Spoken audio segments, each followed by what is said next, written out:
कहते हैं इंसान के बुरे कर्म उसका पीछा कभी नहीं छोड़ते, फिर चाहे वो कितनी ही सुरक्षित जगह पर क्यों ना चला जाए, उसके कर्म हमेशा उसके साथ रहते हैं। हैरानी की बात बस इतनी है कि इंसान कभी अपने बुरे कर्मों का दामन नहीं छोड़ता। जाने अनजाने में इंसान बुरे कर्म करता जरूर है, फिर चाहे वे छोटे हो या सोच से भी कहीं ज्यादा बड़े। मेरा नाम अशोक है और मैं एक साइकियाट्रिस्ट हूँ। मेरी जिंदगी में सब कुछ अच्छा चल रहा था, फिर एक दिन एक हादसे ने मेरी जिंदगी और सोचने का नजरिया पूरी तरह से बदल दिया। उस हादसे को गुजरे हुए काफी वक्त बीत चुका है, लेकिन आज भी वो रात मेरे जहन में बसी हुई है। आज से ठीक 1 साल पहले की बात है। मैं पासी के मेडिकल कॉलेज से देर रात घर लौट रहा था। उस वक्त हल्की बारिश हो रही थी और मुझे डर था कि कहीं ये बारिश तेज ना हो जाए। इसी वजह से मैं कार थोड़ा तेज चला रहा था। उसी दौरान मेरे फोन पर एक अननोन नंबर से कॉल आया। मैंने एक हाथ से स्टीयरिंग संभालते हुए जैसे ही मैंने फोन उठाया, अचानक एक लड़की मेरी कार के सामने आ गई और जोर से कार के बोनेट से टकरा गई। मैं घबराकर चीख पड़ा और पूरी ताकत से ब्रेक लगा दिए।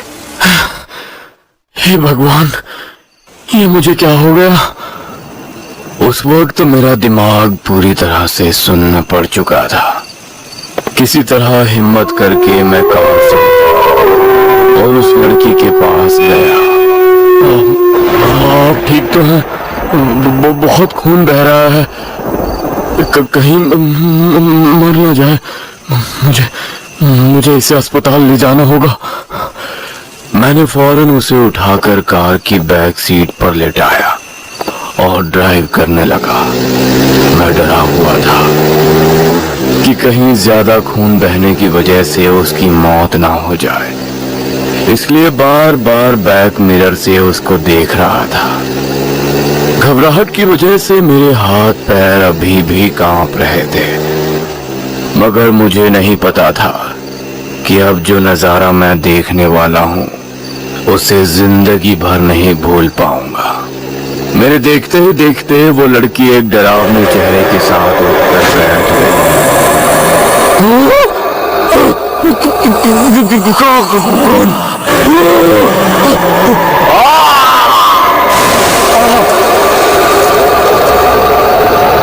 डर की वजह से मेरे शरीर का खून जैसे जम चुका था। मेरी आवाज मेरे हलक में ही फंस चुकी थी। उस हादसे के बाद मेरे साथ क्या हुआ मुझे कुछ याद नहीं।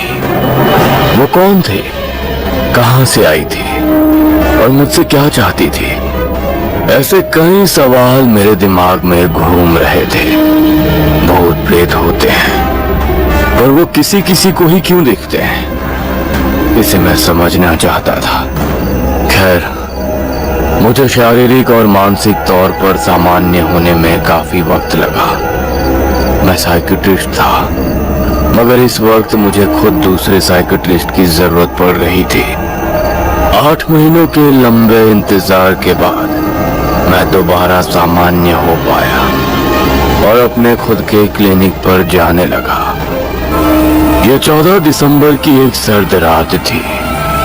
मैं क्लिनिक बंद करने की तैयारी कर रहा था और उसी वक्त मेरे सामने एक जवान लड़की आकर खड़ी हो गई। उसने दरवाजा हल्के से खटखटाया और कहा, डॉक्टर साहब। जी, अंदर आ जाइए। दरवाजे पे लगभग 20-22 साल की एक बेहद खूबसूरत लड़की खड़ी थी। ना जाने क्यों मुझे बार बार ऐसा लग रहा था जैसे ये वही लड़की थी जो हादसे के दौरान मुझे मिली थी, लेकिन ठीक से कुछ याद नहीं आ रहा था। कहाँ खो गए डॉक्टर साहब? आप ठीक तो हैं? जी जी, बताइए, मैं आपकी कैसी मदद कर सकता हूँ? डॉक्टर साहब, मेरा नाम रूही है और मैं यहीं पास के इलाके में रहती हूँ। आपके बारे में मैंने बहुत सी तारीफें सुनी है। मैं एक गंभीर समस्या से गुजर रही हूँ और अब बस आप ही हैं जो मुझे उससे बाहर निकाल सकते हैं। फिक्र मत कीजिए, पहले आप मुझे अपनी प्रॉब्लम बताइए, मैं आपकी पूरी मदद करने की कोशिश करूंगा। आज से तकरीबन 2 साल पहले मेरे डैड एक बीमारी के चलते गुजर गए। मैंने उनका अंतिम संस्कार खूब अच्छे से किया। 2 साल पहले मैं अपने घर में शांति से रह रही थी, मगर पिछले कुछ दिनों से मेरे साथ कुछ अजीबोगरीब हादसे होने लगे हैं। किस तरह के हादसे? डॉक्टर साहब, क्या आप भूत प्रेतों पर यकीन करते हैं? उसके सवाल मुझे भी अपने अतीत में ले जा रहे थे। मैंने झिझकते हुए कहा, हाँ, मेरा मतलब करता भी हूँ और नहीं भी। डॉक्टर साहब, दरअसल मुझे मेरे मरे हुए डैड नजर आते हैं, कभी सीढ़ियों पर, कभी रूम में, तो कभी लॉन में। शुरू में मैं उन्हें देखकर डर जाया करती थी, पर अब मुझे उनसे डर नहीं लगता, क्योंकि वो मुझे कोई नुकसान नहीं पहुंचाते, लेकिन वो हमेशा मुझसे कुछ कहने की कोशिश करते हैं जिसे मैं समझ नहीं पाती। एक वक्त तक मैंने ये सब बर्दाश्त किया, पर अब मुझे घुटन महसूस होने लगी है। ऐसी स्थिति में सिर्फ आप ही मेरी मदद कर सकते हैं। मैं भला इसमें आपकी क्या मदद कर सकता हूँ? मैं एक साइकियाट्रिस्ट हूँ और मुझे सिर्फ उसी का तजुर्बा है। ये भूत प्रेत ये सब चीजों से निपटना मेरा काम नहीं है। प्लीज डॉक्टर, मैं सिर्फ इतना जानना चाहती हूँ कि क्या वो सच में दिखते हैं या फिर मैं मानसिक तौर पर बीमार हो रही हूँ। आपके सिवा इसे कोई नहीं समझ सकता। वो मुझे अपने मरे हुए पिता से मिलाने के लिए अपने घर ले जाना चाहती थी। मैं उसे मना करना चाहता था, क्योंकि मैं खुद अपने साथ बीते उस हादसे से अब तक पूरी तरह बाहर नहीं आ पाया था।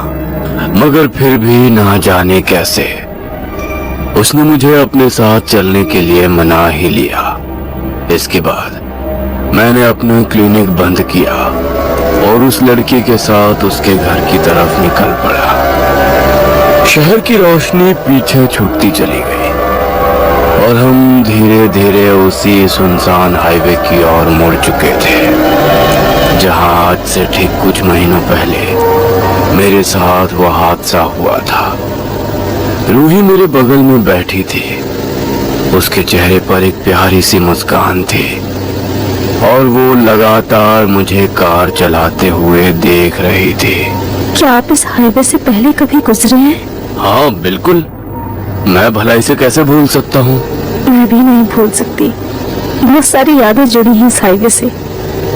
हम दोनों एक दूसरे को अपना अपना किस्सा बताते हुए इतना मशगूल हो गए थे कि रूही का घर कब आ गया पता ही नहीं चला। वहां पहुंचते ही उसने एक तरफ इशारा करते हुए कहा, वो रहा मेरा घर, आप कार अंदर ले लीजिए। मैंने घर की तरफ देखा।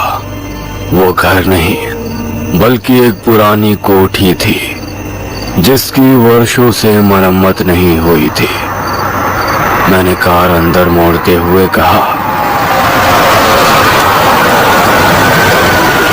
ये तो कोठी है। मगर है तो घर ही ना। आप मुझे यहीं उतार दीजिए, मैं डोर बंद करके आती हूँ। तब तक आप कार पार्क करके अंदर चलिए। रूही गेट के पास ही उतर गई और मैं कार लेकर अंदर दाखिल हो गया। कार एक तरफ लगाकर मैं कोठी के मेन डोर पर पहुंच गया, जहां पहले से ही दरवाजा खुला हुआ था। कोठी अंदर से बिल्कुल बेजान, जर्जर और पुरानी नजर आ रही थी, जैसा कि रूही ने बताया था। मैं रूही का इंतजार करते हुए कोठी का मुआयना कर ही रहा था कि तभी मुझे एक वजनदार आवाज ने पुकारा, जी कहिए, कौन है आप? मैं चौंकते हुए पलटा, जहां मैंने देखा एक छोटे कद का बूढ़ा मेरे ठीक पीछे खड़ा था। जी मेरी कार खराब हो गई तो आप बिना पूछे मेरे घर के अंदर कैसे घुस गए? माफी चाहता हूँ मगर क्या? आप बार बार बाहर क्यों देख रहे हैं? क्या कोई और भी है साथ में? हाँ, मेरा मतलब नहीं। आप घबराए हुए लग रहे हैं। बैठ जाइए। आप कुछ पिएंगे? मेरे पास पुरानी ब्रांडी है, यकीन मानिए आपको सुकून मिलेगा। हाँ, एक ड्रिंक ले लूंगा। मैं रूही का इंतजार कर रहा था और यकीन नहीं कर पा रहा था कि मैं एक मरे हुए शख्स के साथ बैठकर ड्रिंक कर रहा हूँ। मेरी नजर बार बार डोर की तरफ जा रही थी कि तभी मुझे ऊपर लगी एक तस्वीर दिखी जिसमें रूही और उसके डैड थे। मैंने उस और इशारा करते हुए बूढ़े आदमी से पूछा, क्या ये आपकी बेटी है? हाँ, ये मेरी बेटी रूही है। उसके जाने के बाद अब यही उसकी आखिरी निशानी बची है मेरे पास। क्या मतलब? मेरी बेटी अब इस दुनिया में नहीं रही। उसकी इस बात को सुनकर मेरे पैरों तले जमीन खिसक गई। मैं चौंकते हुए खड़ा हो गया। ये आप क्या कह रहे हैं? मैं तो अभी उसी के साथ था और वही मुझे यहाँ तक लेकर आई थी। वो बाहर है। मेरी बात सुनने के बाद उस आदमी ने मुझे शांति से बैठाया और कहा, प्लीज आप शांत हो जाइए। रूही की आत्मा अक्सर लोगों के साथ ऐसा करती है, मगर किसी को नुकसान नहीं पहुंचाती और ना ही इस कोठी के अंदर आती है। मैं जैसे पत्थर बन चुका था। ना कोई सवाल, ना कोई आवाज। मेरी आंखों के सामने सब कुछ धुंधला हो रहा था और तभी उस आदमी ने एक गहरी सांस ली और कांपती आवाज में मुझसे कहा, आज से ठीक 2 साल पहले की बात है। दीप नाम का एक लड़का था जिसे वो अपना दोस्त मानती थी। एक रात फंक्शन से लौटते वक्त उसने मीठी बातों में फंसाया और एक वीरान जगह पर ले गया जहां उसके 2 और दोस्त पहले से मौजूद थे। और फिर जो हुआ उसे शब्दों में बयान करना भी गुनाह लगता है। उन तीनों ने मिलकर मेरी बेटी की इज्जत को नोच डाला और जब उनकी हवस शांत हुई तो उसे सामने वाले हाईवे पर अधमरी हालत में छोड़कर वो तीनों वहां से भाग गए। कुछ घंटों बाद जब मेरी बेटी मुझे अधमरी हालत में मिली तो मेरा कलेजा फट गया। उसकी सांसें चल रही थी मगर उसकी आंखों में जिंदगी नहीं बची थी। मुझसे उसकी हालत देखी नहीं जा रही थी। मुझे लगा ऐसी जिंदगी से उसके लिए मौत ही बेहतर है। इसलिए मैंने अपने ही हाथों से उसका गला घोट दिया और उसे मार दिया।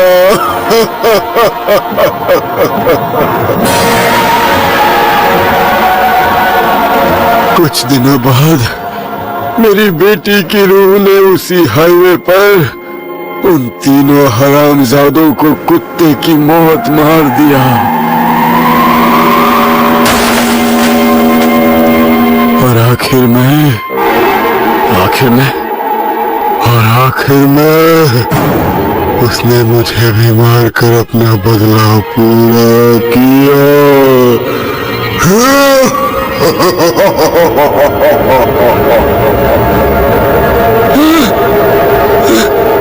उस वक्त उस बूढ़े आदमी को इतना कहते हैं मैं तुरंत वहां से उठा और बस बेतहाशा भागता चला गया।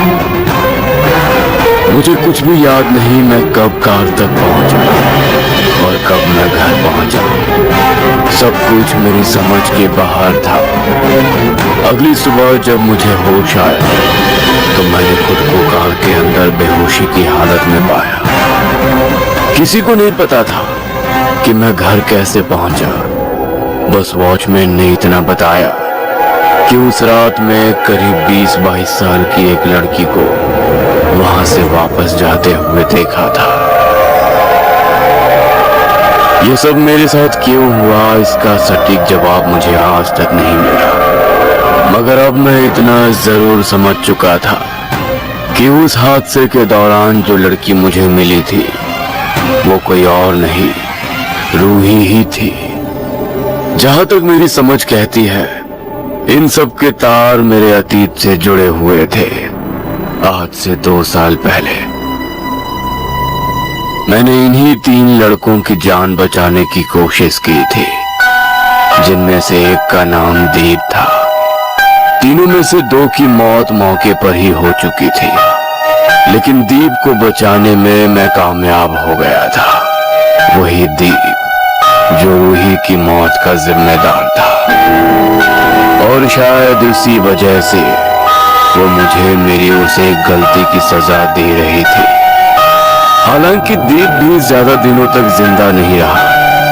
कुछ ही दिनों बाद एक रहस्यमयी तरीके से उसकी भी मौत हो गई। लेकिन कहानी यहीं खत्म नहीं हुई थी। रूही की आत्मा अभी भी मुझे नजर आती है और अक्सर तन्हाई में मिलने आती है, पर अब मुझे उससे डर नहीं लगता। आपको ये कहानी कैसी लगी नीचे कमेंट करके जरूर बताएं। और हाँ, अगर आपने भी कभी कोई ऐसी जगह महसूस की हो तो हमें लिखकर भेजें। शायद अगली कहानी आपकी हो।